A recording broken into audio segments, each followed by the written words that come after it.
Today, we're going to be testing 25 iOS games on the new iPhone 15 Pro, powered by the A17 Pro Bionic. Our first game to look at is puzzle adventure Myst by Cyan. This may not be one of those big Metal 3 games demoed at the recent Apple event, but right now, Myst is the most demanding game to show the power of A17 Pro. On my iPhone 15 Pro, the resolution is 1278 by 589 and upscaled using AMD FSR 1.0. By default, the game will run at a quality preset of medium, with 30 FPS enabled.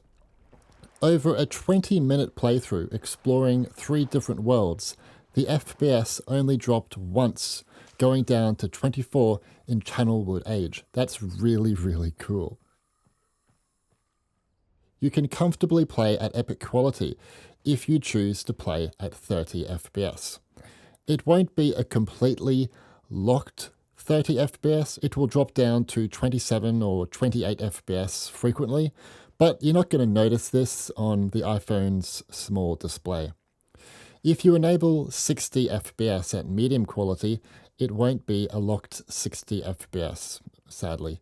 It goes down into the low 40s, often on the main island and in very challenging scenes like Channelwood Age with all the volumetric fog. It will go down into the low 30s there.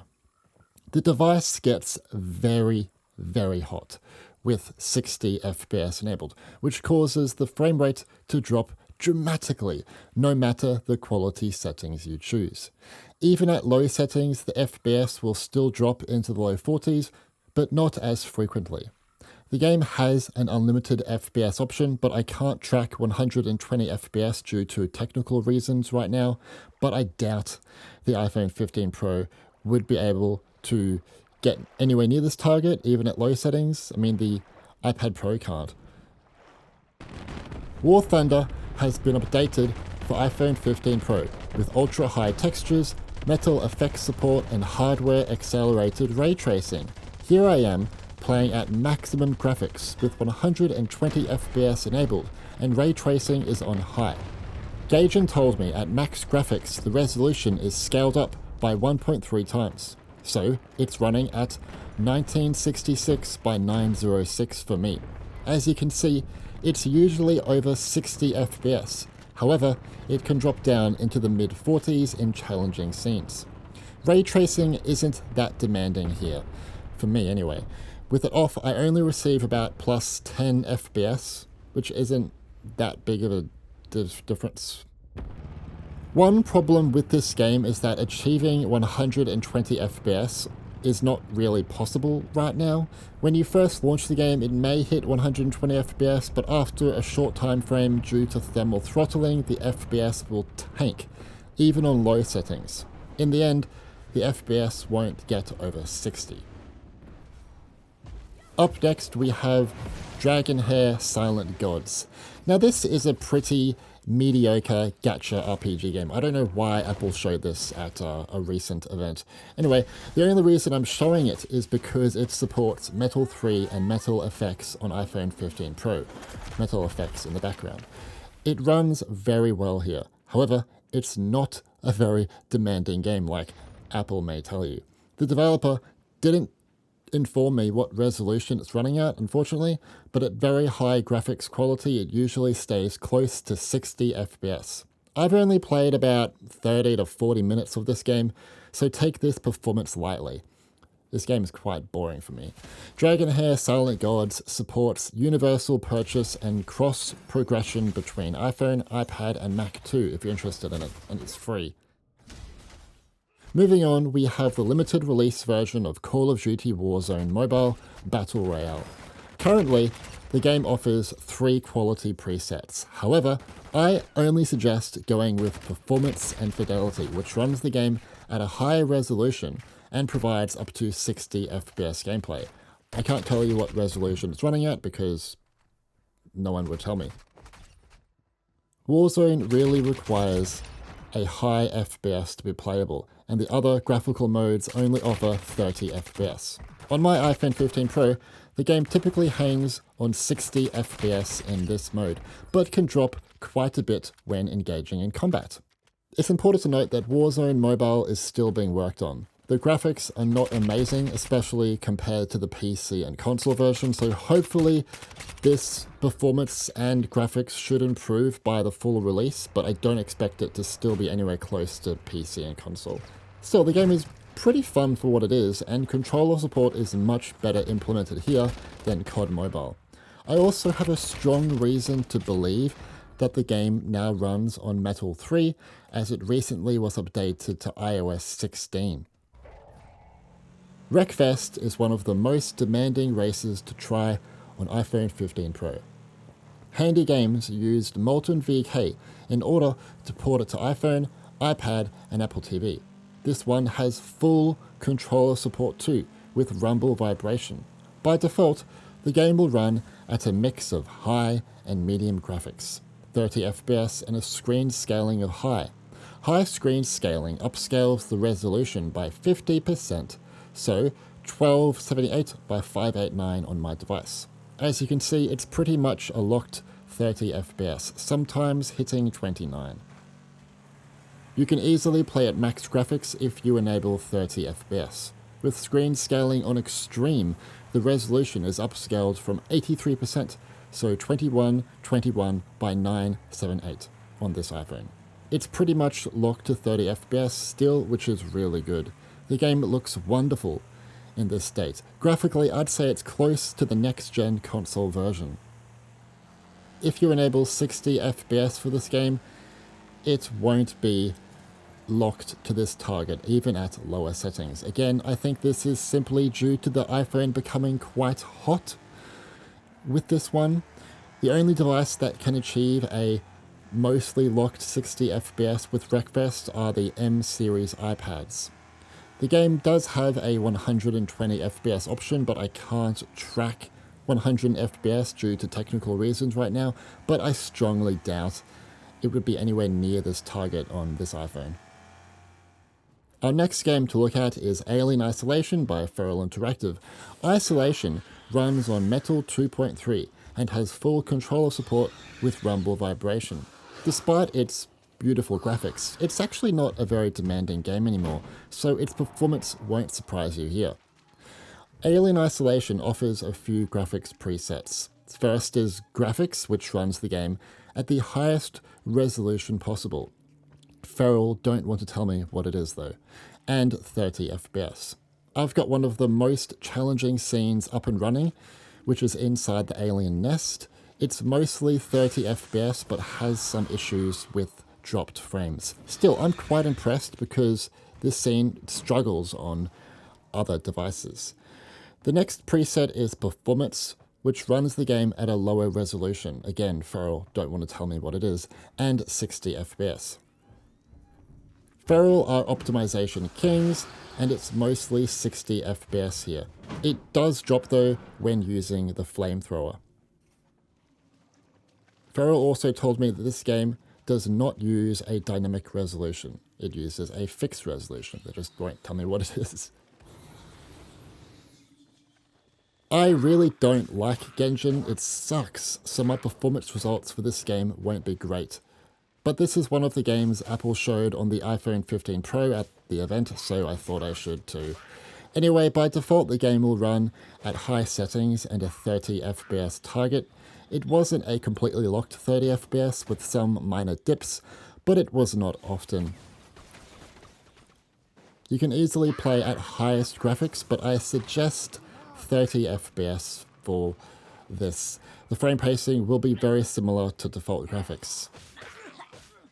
60 FPS was actually more possible than I thought it would be, at least for me, at different quality settings. But I want to stress so heavily that I didn't play this game for long or show the correct areas for benchmarking. I just don't like gacha games.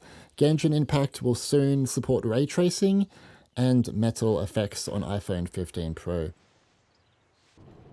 MiHoYo's Honkai Star Rail, another gacha game, was shown at the Apple event on iPhone 15 Pro, so here it is in my video. By default, the game runs at medium graphics quality and 30 FPS. I did notice that the 30 FPS option has some issues, as occasionally the FPS will go above this target for like a second. You won't really notice this on the iPhone small display, mind you. Otherwise, I never noticed it going below 30 FPS. It was kind of the same story at highest graphics quality and a 30 FPS target. It would sometimes go above 30 FPS for a few seconds again. However, I did notice some dips down to 27 FPS in this state. Unlike Genshin Impact, this game is nowhere near as demanding, so playing at 60 FPS is actually quite easy, even at the highest graphics quality. Keep in mind, after playing the game for like 30 minutes, it will drop into the low 40s. That's what it did for me. The game has a 120 FPS option, but I can't track 120 FPS due to technical reasons right now. I'm really sorry. Honkai Star Rail will soon support ray tracing and metal effects on iPhone 15 Pro too. And you know what? I couldn't care less. With support for improved graphics over console, Metal 2.3, and full controller support with rumble vibration, despite its age, Grid Autosport remains a wonderful AAA racer to try on iPhone 15 Pro or any Apple product. Grid Autosport offers a few optimization modes, thanks to Feral Interactive. First is graphics, which runs the game at the highest resolution possible. Feral don't want to tell me what it is though, and 30 FPS. It's a completely locked 30 FPS with no frame pacing issues. Nice. The next optimization mode is Performance, which runs the game at a lower resolution. Feral don't want to tell me what that resolution is, and 60 FPS. Feral are optimization kings, and it's a locked 60 FPS here. Energy Saver runs the game at a much lower quality and 30 FPS to conserve battery. It's a locked 30 FPS. This performance is great, but not really impressive, as this game is quite old and sees similar results even on an iPhone XR. Dear Feral, please bring Grid Legends to iPhone 15 Pro. Please. The voxel agents have provided me with a test flight build of the Gardens Between. This allows me to use the Performance HUD on iPhone 15 Pro. The HUD is only supported with test flight apps right now. It doesn't work for general App Store games. Anyway, as you can see, the game runs at native resolution and 60 FPS here. There was one occasion where the FPS went below 60, but it's not that worth going into. The Gardens Between supports Metal 2.2 and has full controller support with rumble vibration and DualSense haptic feedback and keyboard support on iPhone. Up next, we have XCOM 2, another AAA game by Feral Interactive.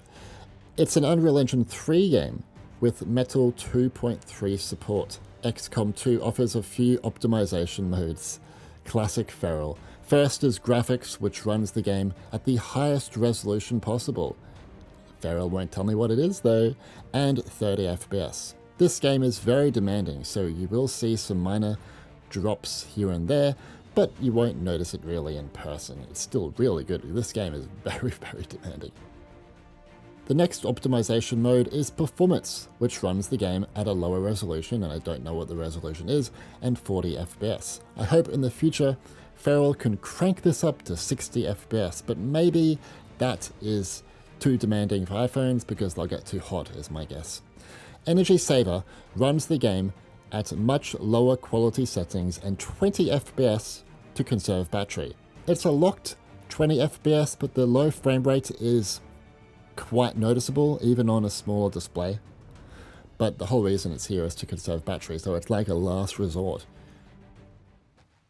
Handy Games told me when SpongeBob SquarePants Battle for Bikini Bottom is running at epic resolution, it will target your device's native resolution. So even at native resolution and epic quality settings, it's mostly staying at 60 FPS here on iPhone 15 Pro in Jellyfish Fields. This is really cool to see.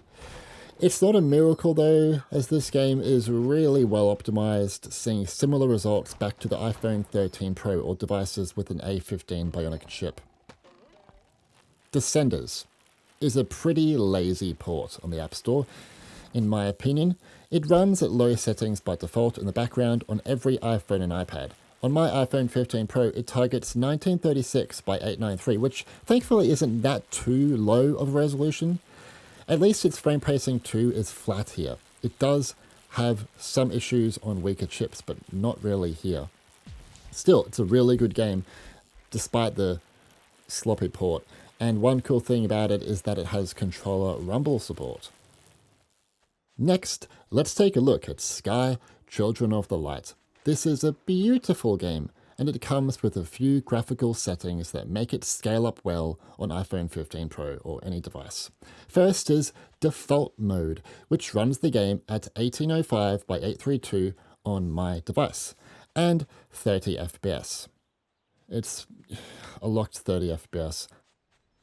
High performance mode provides 60 FPS and a slightly higher resolution of 2076 by 956. It's mostly 60 FPS with some minor slowdowns like here when I'm flying through the clouds. High def mode runs the game at native resolution and 30 FPS. While the game looks really good, I don't like playing this one at 30 FPS. It really should be played at 60. Energy saving mode runs the game at 1278 by 589. 2 times scaling, basically. It looks awful, and 20 FPS is not fun. I don't recommend this mode on anything. NBA 2K23 Arcade Edition is the best looking game on Apple Arcade, and just a good sports game to try on iPhone 15 Pro. The game's 3D world is rendered at 1080p and then upscaled to your device's native resolution. Devices with A15 and beyond support ultra-high video settings, and the iPhone 15 Pro supports this. It achieves 60 FPS most of the time, with some dips here and there. A controller is strongly recommended for this one too. PlayDigis told me, for Dead Cells, if the high resolution option is enabled, there is no scaling up on mobile. They informed me that they used the original rendering pipe based on native resolution to obtain the same rendering as on PC. You got to keep in mind that this game uses basic scaling in its rendering. It's a pixel art game. The actual rendering area tries to stick as closely to 1080p, and then PlayDigis adapt the pixel size so that it renders okay in native resolution. Does that make sense? Strangely, the game is having some performance issues with my 60 FPS target, but this should hopefully be improved with an update, as the game has a locked 60 FPS on iPhone 14 Pro, for example.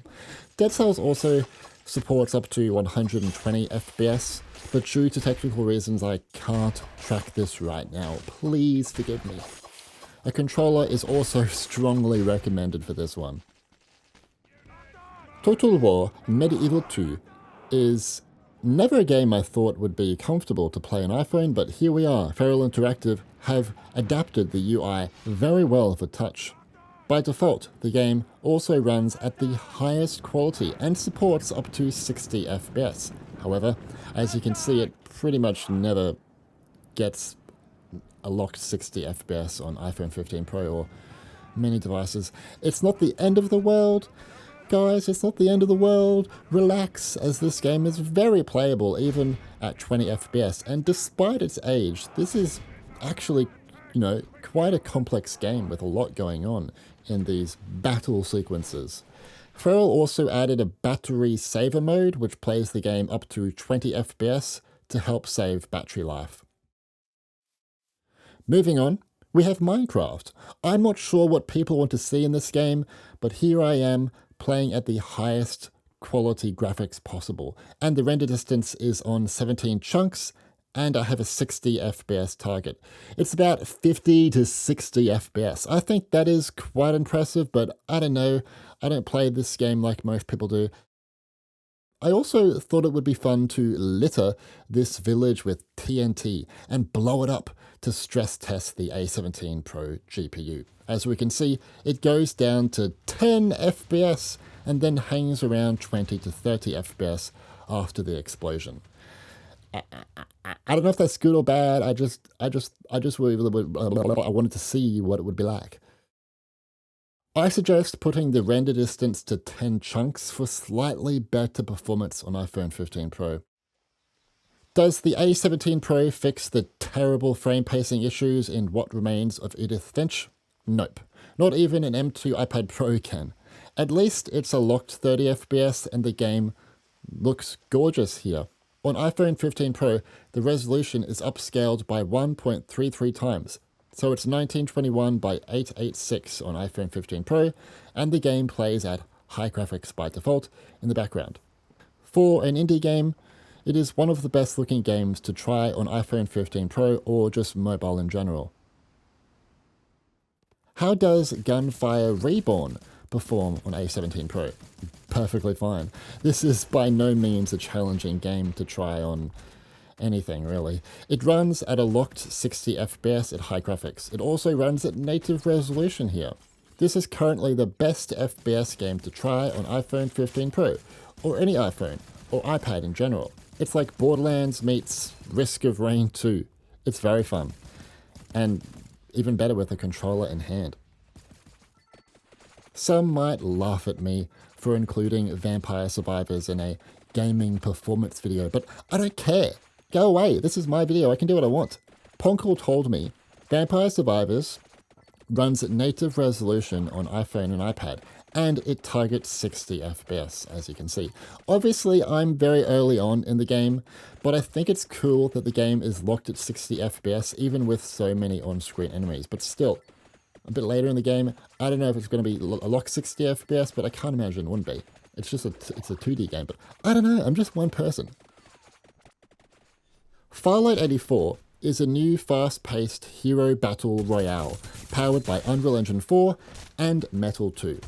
It has support for 120 FPS on iPhone 15 Pro, and it can achieve this at max graphics. Thankfully, I can track the frame rate, as this game has an in-game FPS counter, which you can see in the top left. I've made it a bit larger. The only time it dropped massively below 120 FPS for me was when jumping down into the map. Otherwise, it's not really that important.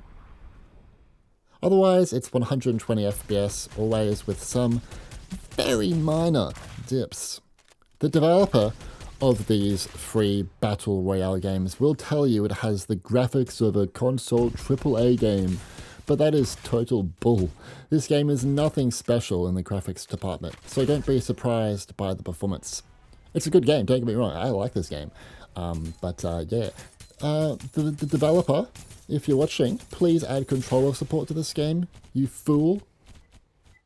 Oceanhorn 2 is still one of the most popular games on Apple Arcade. So how does it go on iPhone 15 Pro? Great. It's practically a locked 60 FPS. I don't know what else to say. A locked 60 FPS was really only possible on the new Apple TV 4K with A15 chip or an M series iPad. So I'm very happy to see this here. You might not think it, but Farming Simulator 23 Mobile is a pretty demanding game to try on this device. It offers some very realistic graphics and will put your GPU to use. Giant Software told me for FS23 Mobile on iOS, the 3D resolution scaling is 1 for medium and high graphics and reduced for low depending on display resolution. 1 means render resolution equals display resolution. So here, I am playing at very high, and it's 30 FPS. The game sadly has an FPS cap of 30. It will drop below this target as the game has some awful frame pacing issues. It's the same story at medium, high, or very high graphics. The frame pacing remains so uneven. Not the end of the world, this game doesn't require a massively high frame rate. Our last game to look at is Bugsnax. Bugsnax has many graphical options to play around with, which is really good. Here is default quality preset with 30 FPS and 100% resolution. It's a locked 30 FPS, and while the frame pacing is mostly flat, I notice some scenes have issues, for example here on the beach.